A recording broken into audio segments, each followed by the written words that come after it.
yo siempre discuto esto. No es un oficio apenas, es una profesión. Él, en esto de definir un perfil del profesional de la comunicación, decía, debe ser un artista, debe ser un científico y debe ser un estratega. Yo sentía que no tenía todos los elementos en el momento en que iba a hacer la tesis, y aprendí un poco más, o bastante más diría yo, en ese campo de la investigación, en la maestría. Hay que lanzarse, ¿no? Los chinos dicen algo así como que todo viaje de 1000 kilómetros empieza por un paso, ¿no? Entonces hay que animarse a dar ese paso. Escucha el podcast. Todo está conectado. El saber es un vive.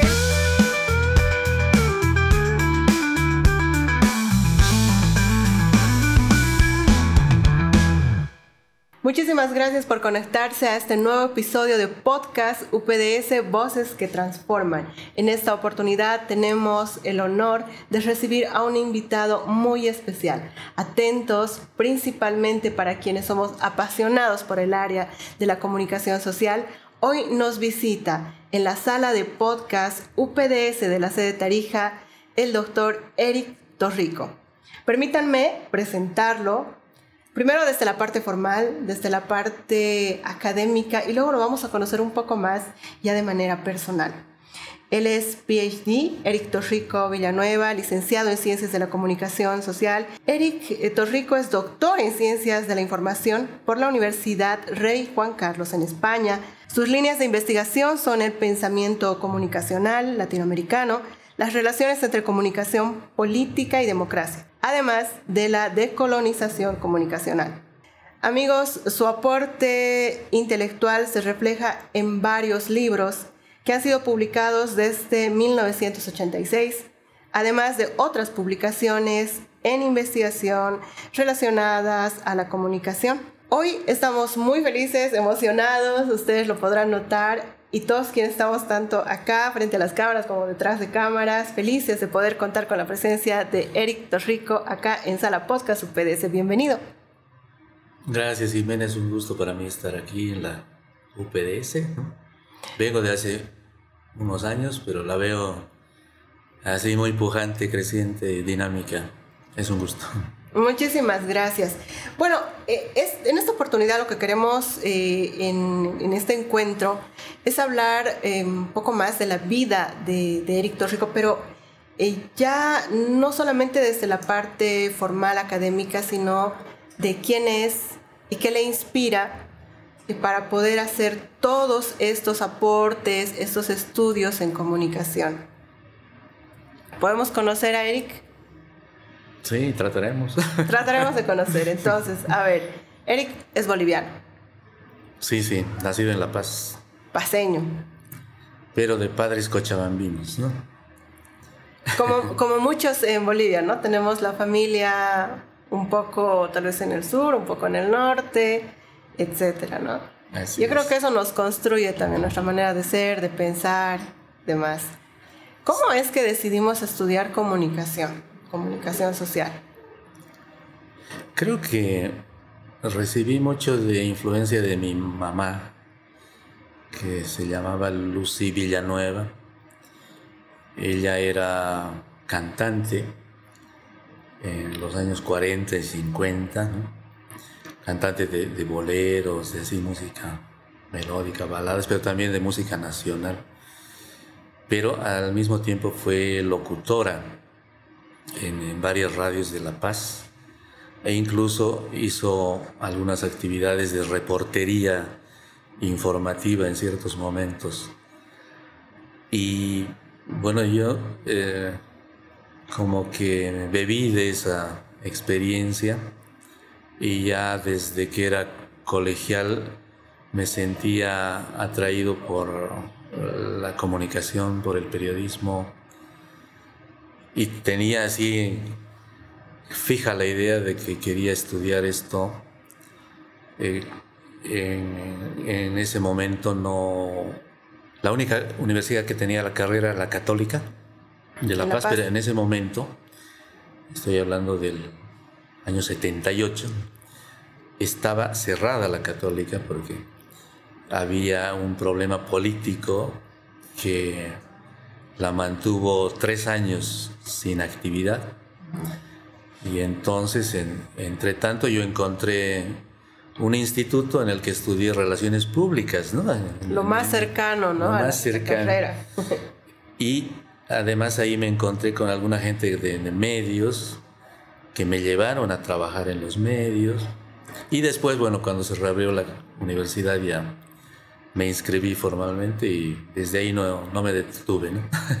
Ahora, creo que desde hace muchos años hasta nuestros tiempos, cuando se habla de querer estudiar esta carrera, hay una respuesta inmediata de nuestro entorno. ¿Para qué estudiar esa carrera? O la pregunta que seguramente tú la has escuchado, ¿se estudia para ser comunicador? ¿Y cómo se sobrelleva esa situación? Sí, yo creo que hay mucho de incomprensión, ¿no? en la sociedad. También en los niveles institucionales, entre las autoridades, de lo que es e implica la carrera de comunicación. Porque, claro, se piensa que es algo que puede hacerlo cualquier persona, ¿no? Con un poco de buena voluntad y algo de telegenia en los últimos años, ¿no? Y por lo tanto no hace falta ninguna preparación adicional a la que ya puede tener alguien con el bachillerato, digamos, ¿no? Pero creo que hay que demostrar en la práctica que la comunicación es una profesión, ¿no? Yo siempre discuto esto, no es un oficio apenas, es una profesión porque necesita unas bases teóricas, necesita una precisión en el ejercicio de unas destrezas concretas, tiene una ética profesional y en el fondo de todo además tiene unos valores y unos principios. Y la conjunción de todo eso hace que se pueda desenvolver una tarea con conocimiento de causa, pero además con compromiso, ¿no? Porque la comunicación es una profesión de servicio, de desinterés. Y va relacionado con el nombre que tenemos de la carrera, ¿no? Comunicación social, que no puede estar aislado. Es que no es comunicación, sino es comunicación social. Esa es la carrera, ¿no es cierto? Sí, porque no tiene sentido la comunicación sin la sociedad y al revés, ¿no? La sociedad no puede desenvolverse ni existir siquiera sin la comunicación. Entonces, toda comunicación es social y debe construir socialidad. Y esa es una tarea de todos los días, es una tarea, como dije, de servicio, de entrega. No hay cálculos. Y si hay cálculos, bueno, ya no tenemos profesionales, podemos tener a veces hasta mercenarios de la comunicación, ¿no? Pero son las desfiguraciones. Pero al margen de eso, tenemos este problema del que partíamos, que es que mucha gente no termina de entender a qué se refiere la carrera, ¿no? ¿Qué es esto de construir puentes en la vida social, ¿no? ¿Qué es esto de desarrollar posibilidades de encuentro, de generación de consenso, pero también de información? Justamente sobre este punto, ¿qué aspectos debe considerar una persona que estudia comunicación social para saber que está por buen camino, que se está formando como se espera? Cuando hablamos de un comunicador social, ya hablábamos de ética, por ejemplo, de una persona que genera espacios de encuentro, pero ¿qué otras características más podemos enlistar de un perfil de un buen comunicador? Sí, aquí puedo acudir porque yo siempre retomo eso, me ayuda mucho a las palabras de nuestro maestro Luis Ramiro Beltrán, ¿no? Él, en esto de definir un perfil del profesional de la comunicación, decía: debe ser un artista, debe ser un científico y debe ser un estratega. O sea, artista en el sentido de ser alguien con habilidades para producir mensajes, que sean no solo claros, sino además que sean bellos, ¿no? Y con ética, por lo tanto, ¿no? Lo bueno y lo bello tienen que ir juntos, ¿no? Luego el científico, porque es capaz de ofrecer posibilidades de comprensión de los contextos, de los procesos, hacer diagnósticos. Y estratega, porque tiene que tener la capacidad de definir intervenciones en situaciones de las más diversas y en particular en situaciones que puedan ser críticas. Entonces, si se junta todo eso, podemos decir que estamos en el camino indicado, o por lo menos acercándonos a él, ¿no? Estamos en buen camino. A ver, estratega, investigador, artista. Es verdad, desde la óptica de Eric, por supuesto, que un comunicador debe ser un todólogo. No, eso tiene que ver, hay una historia de eso, ¿no? En nuestras carreras en América Latina, que empezaron en los años 30 los estudios para periodismo, y la gente decía, bueno, ¿qué necesita saber un periodista? En función de cuáles eran las asignaciones de cobertura que tenía en la vida práctica. Y entonces, yo mismo he hecho periodismo hace años. Por ejemplo, yo empecé cubriendo la sección policial, ¿no? Después la municipal, y así sucesivamente. Pasé más tarde a seguridad, a economía, a relaciones exteriores. Entonces, con esa idea se presumía que un profesional del área, primero del periodismo, tenía que saber de todo un poco, pero no enfocarse en nada en particular. Y de ahí se derivó esta calificación de todólogos, ¿no? Que sabemos de todo un poco, pero también la crítica surgió inmediatamente, porque a veces se sabe de muchas cosas, pero muy poco de cada cosa, ¿no? Que no se aborda, ¿no? Que no se profundiza. No se profundiza. Entonces, hay algún colega mexicano, ahora no recuerdo el nombre, que dijo que la manera en que están configuradas la mayoría de las carreras en la región, lo único que producen es una especie de bachiller en humanidades, ¿no? Como que vamos picoteando un poquito de cada cosa. Pero no debiera ser así, ¿no? Sí necesitamos unas bases generales sobre lo que es y hace y puede hacer la comunicación, pero después, más bien, creo yo, y en el caso de Bolivia más todavía, tendríamos que trabajar en especializaciones y en regionalizaciones, además.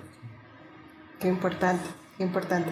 Eric, me gustaría volver un poco a la vida, ¿no? De Eric. A ver, estudió comunicación, inspirado en la mamá, alguna dificultad en el camino, y cómo empezamos a dejar este legado bibliográfico, ¿no? A investigar, a escribir. Bueno, creo que la dificultad primera fue esa de que no me encontré con una universidad abierta, ¿no? Y tuve que esperar, tuve la paciencia, ¿no? Sí, intenté, pero nunca lo concreté, entrar a otra carrera, ¿no? Me tentaba mucho la filosofía o la sociología, pero dije, mejor espero, ¿no? Y algo pasará, y felizmente pasó.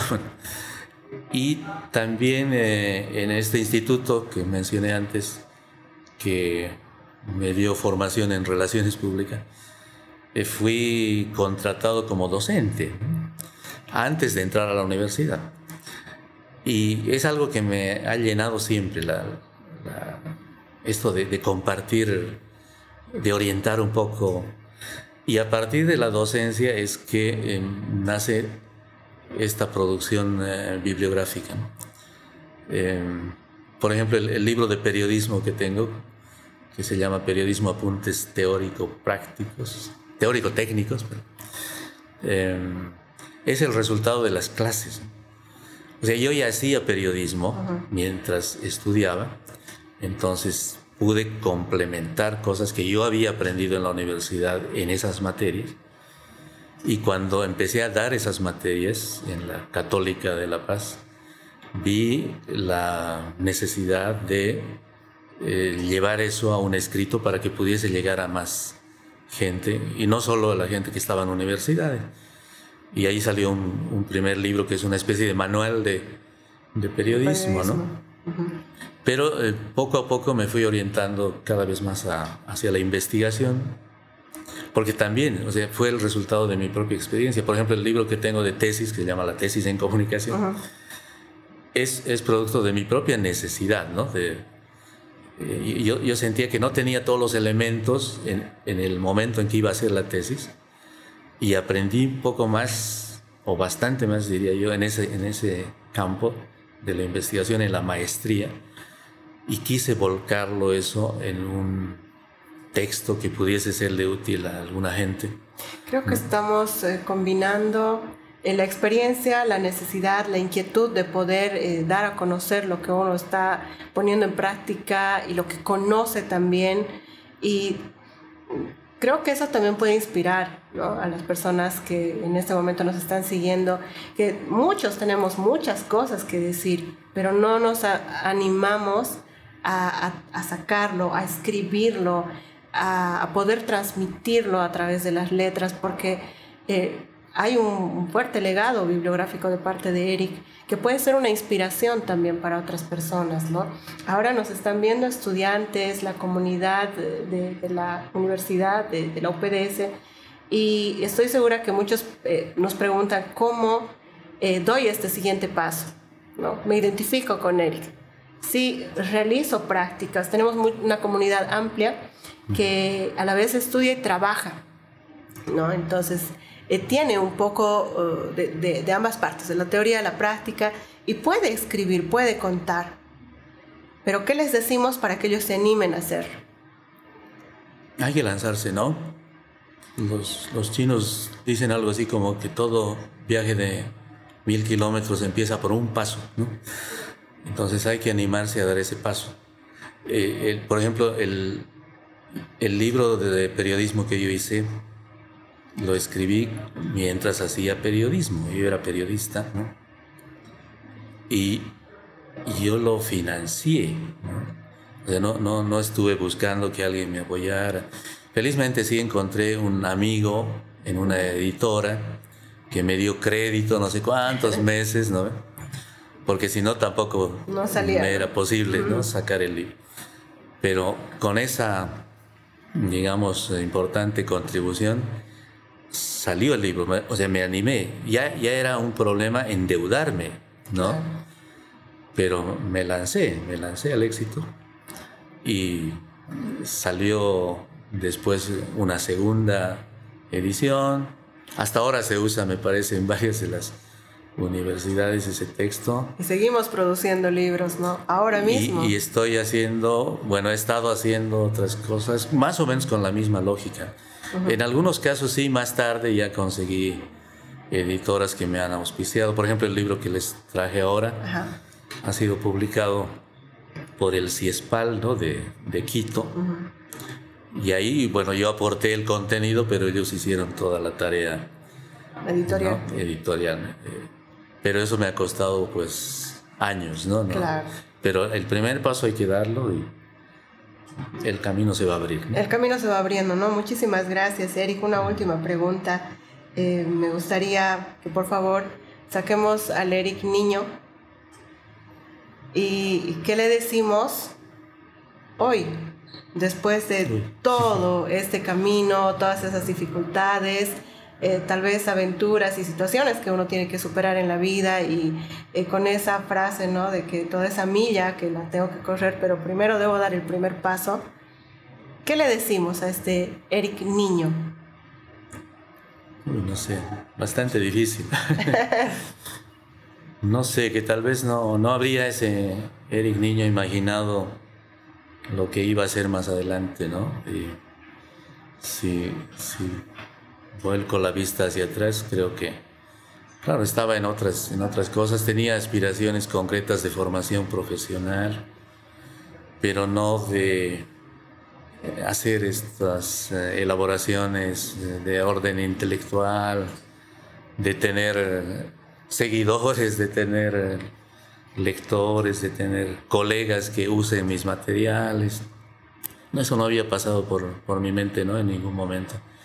Ni tampoco de alcanzar un cierto nivel de internacionalización, porque eso sí lo hemos conseguido además para la comunidad académica boliviana de la comunicación, que tiene un reconocimiento en toda Latinoamérica y en España y en Portugal, gracias a las acciones que hemos podido impulsar también desde la Asociación Boliviana de Investigadores de la Comunicación y después en la Asociación Latinoamericana y en la Iberoamericana y en la Confederación Iberoamericana. Bueno, se han ido, por eso digo, abriendo los caminos, pero se trata de dar los primeros pasos, y creo que así de niño no me había imaginado estar dando esos pasos.